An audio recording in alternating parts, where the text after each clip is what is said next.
Bon, ça, vous en avez peut-être déjà entendu parler, mais je le dis parce que voilà, c'est sujet mainstream, sujet bankable, bien sûr, l'espace, le vol habité, tout ça, les dramas, le complot, les Illuminati, les reptiliens, tout ça, on nous ment, les gouvernements.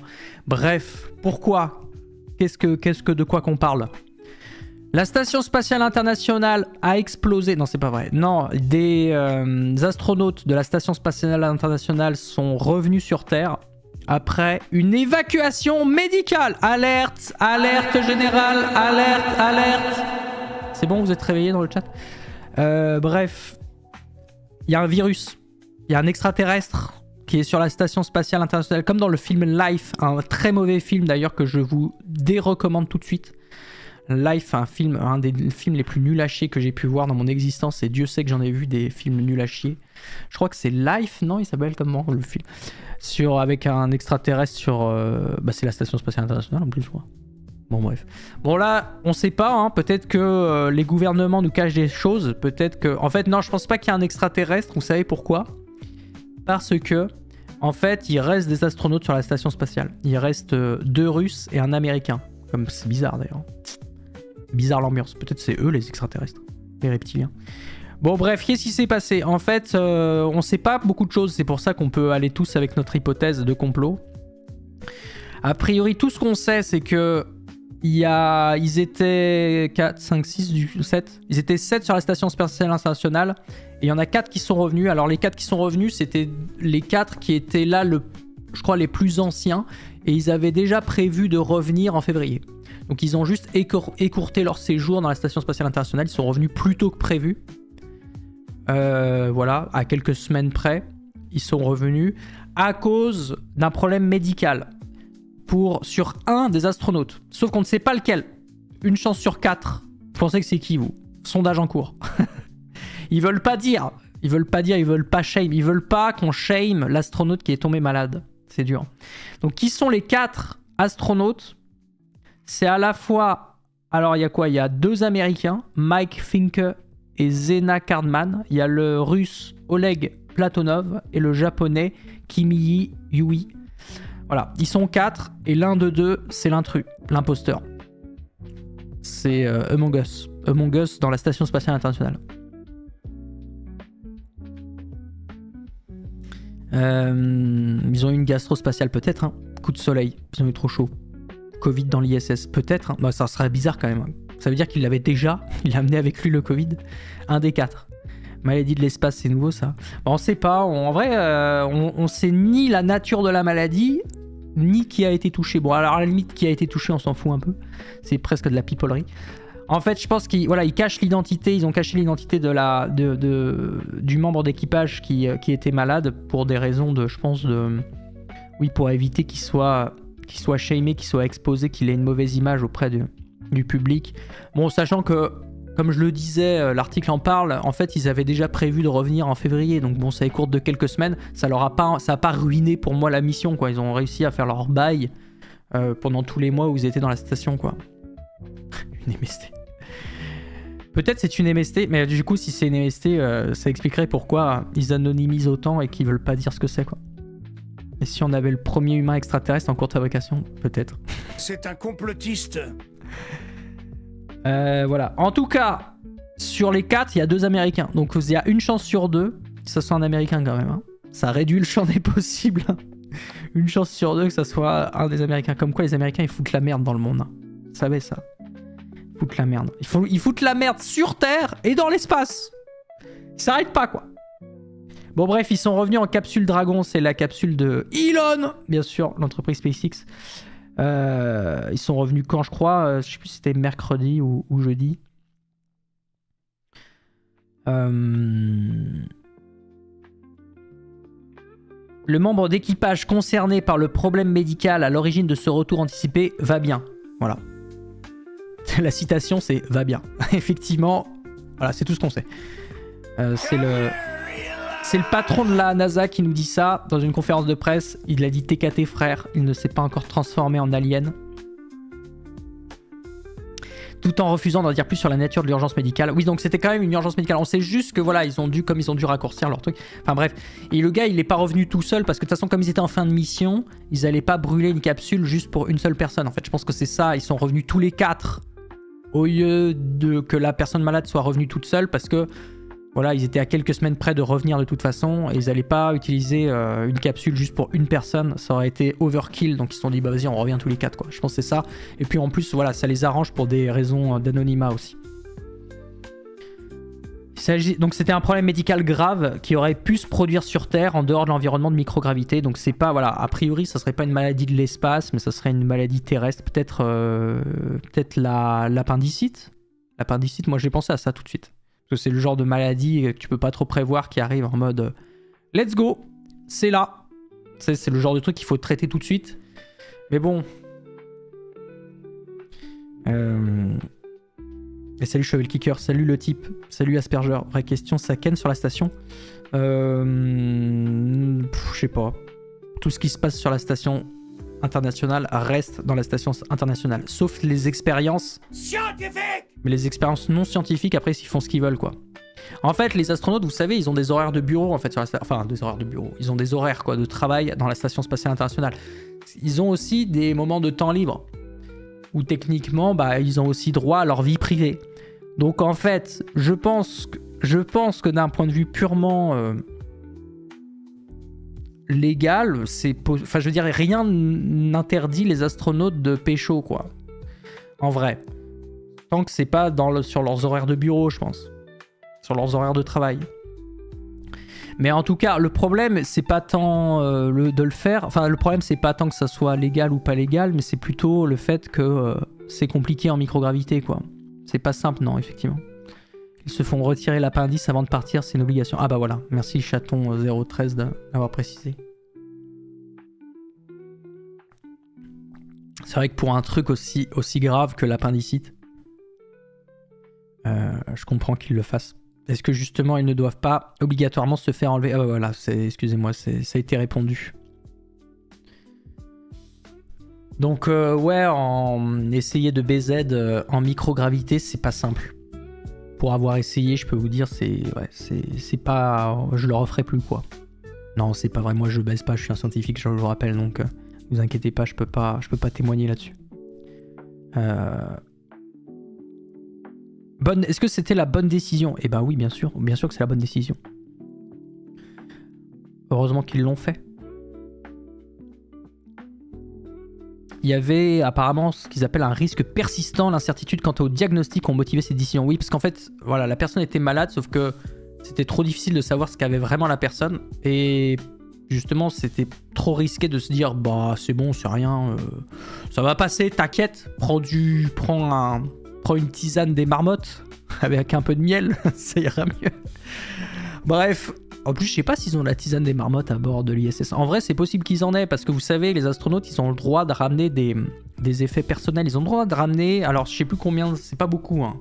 En volume c'est pas beaucoup, mais ils ont le droit de ramener une valise d'objets personnels et ils font ce qu'ils veulent avec quoi. Donc tu peux ramener de la tisane des marmottes sur la station si tu veux. Prends un Doliprane, ça passe.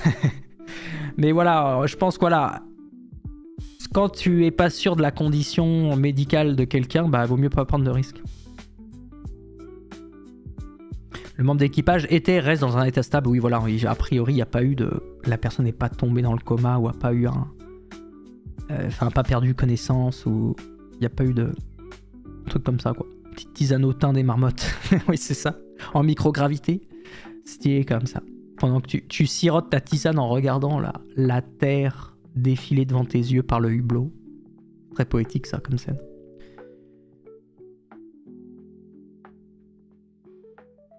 Elle a juste eu un truc qui est sorti du ventre. Ouais, mais ça on a réparé après.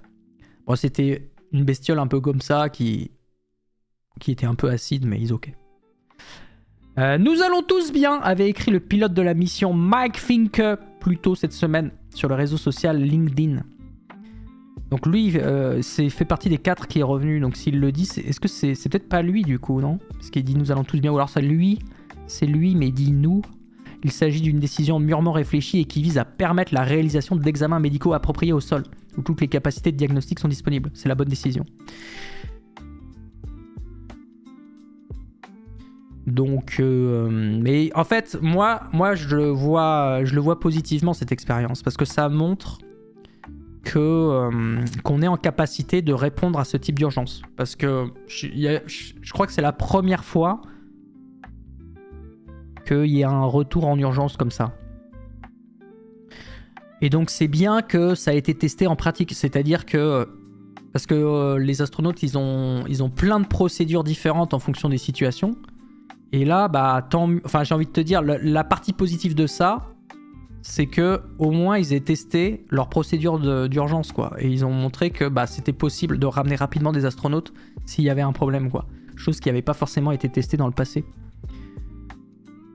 Donc tant mieux En fait, j'allais te dire c'est une simulation, mais non, c'est pas une simulation puisque le vrai truc est arrivé. Mais en tout cas, ça montre que ça marche, qu'on peut faire revenir rapidement des astronautes en cas de problème. En tout cas, aussi l'autre point positif souligné par l'article, c'est le fait que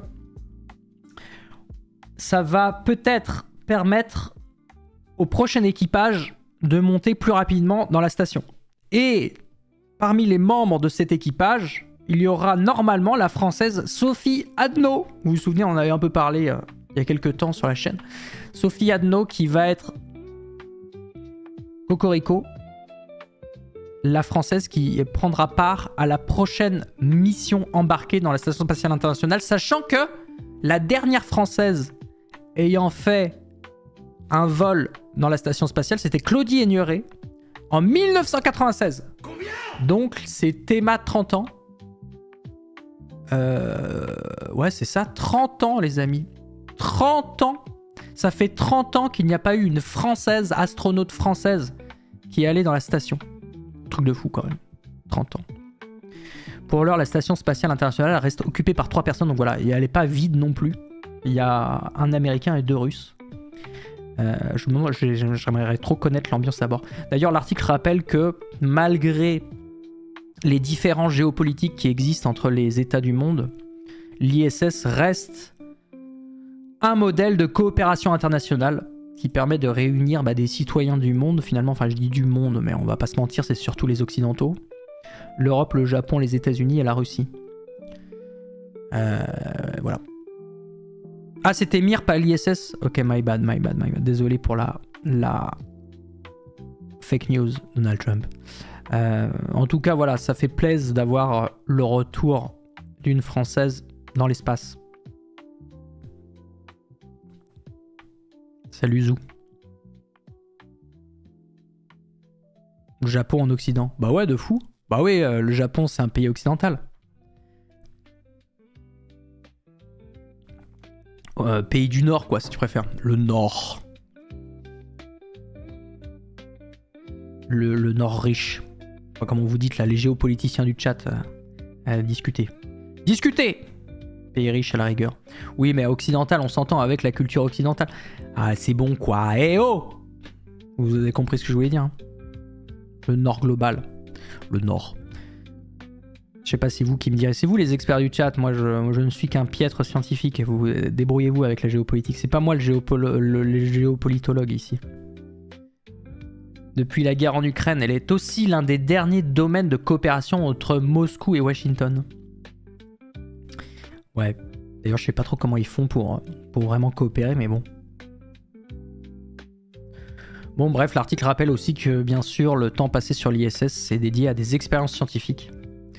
Ils ont fait un peu moins de 900 heures d'expérimentation scientifique. Là, je parle de l'équipage qui vient de revenir, là, les 4. D'accord ?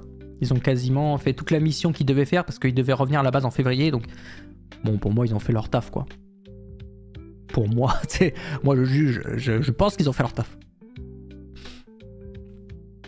Et qu'est-ce qu'ils ont fait ? Ils ont étudié la division cellulaire des plantes. Super. Qui s'en fout ? Non, je rigole. Dit le mec qui a fait un stream sur l'épigénétique des plantes il y a 2 jours. Ils ont étudié aussi les cellules souches humaines pour essayer de faire des hybrides humains extraterrestres. Non, c'est pas vrai, ils ont fait, je sais pas ce qu'ils ont fait.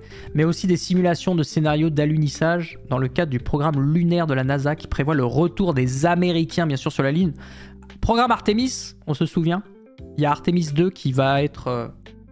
Artemis 2, c'est quand j'oublie à chaque fois, c'est cette année ? Ou c'est dans 1 ou 2 ans, je sais plus. Artemis 2, où on va envoyer une capsule.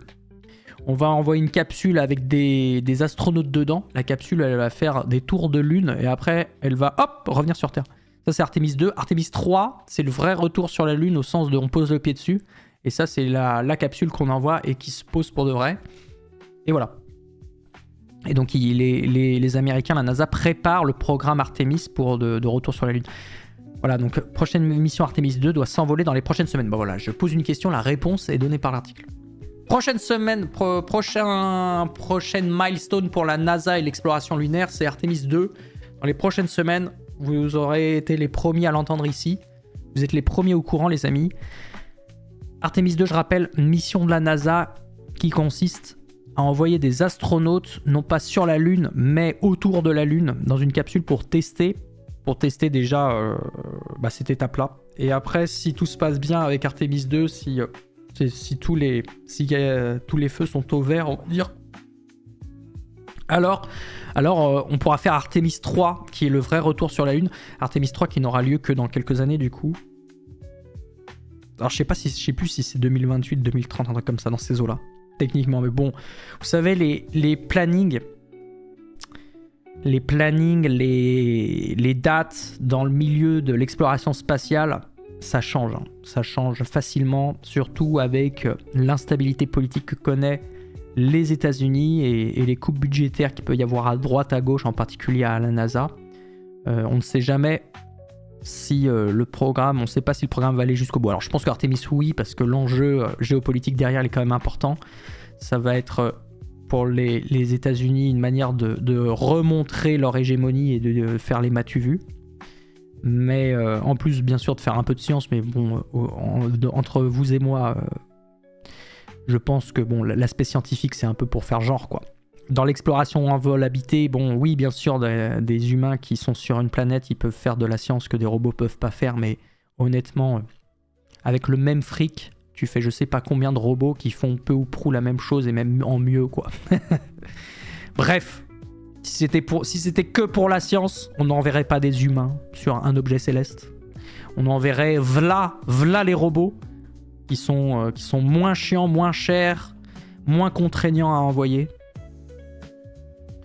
Le retour des Américains sur la Lune. Merde, et Kubrick, qui est plus là pour filmer. Oui, mais maintenant, c'est le petit-fils de Kubrick. Ou son fils. Je sais pas quel âge il a, Kubrick, maintenant.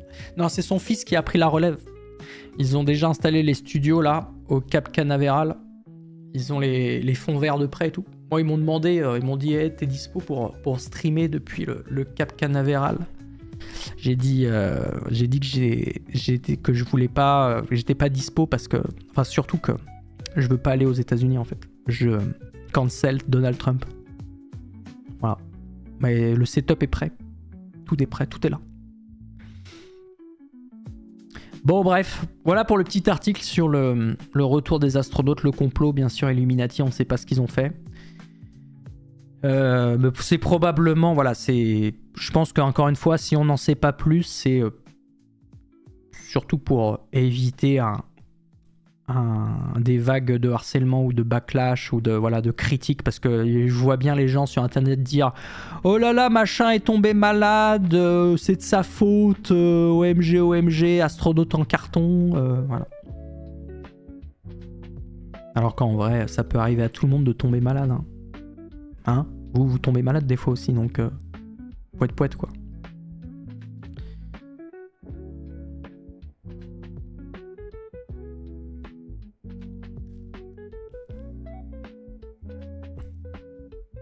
On a essayé les robots, mais ça marche pas. On a envoyé R2D2, C3PO sur Tatooine. Le premier a été capturé par les Jawa, le second s'est perdu. Ouais, mais bon, ça c'est parce qu'il y avait de la vie sur Tatooine. Dans les endroits où il n'y a pas de vie, normalement c'est safe, quoi. Même sur l'ISS, les gens s'énervent. On n'a aucun répit. Ouais. Non, mais c'est ça, on est obligé de contrôler la communication au point... Parce que sinon, les gens pètent un câble pour rien. Enfin bon, voilà, c'était tout pour ce petit article. J'espère que ça vous a plu.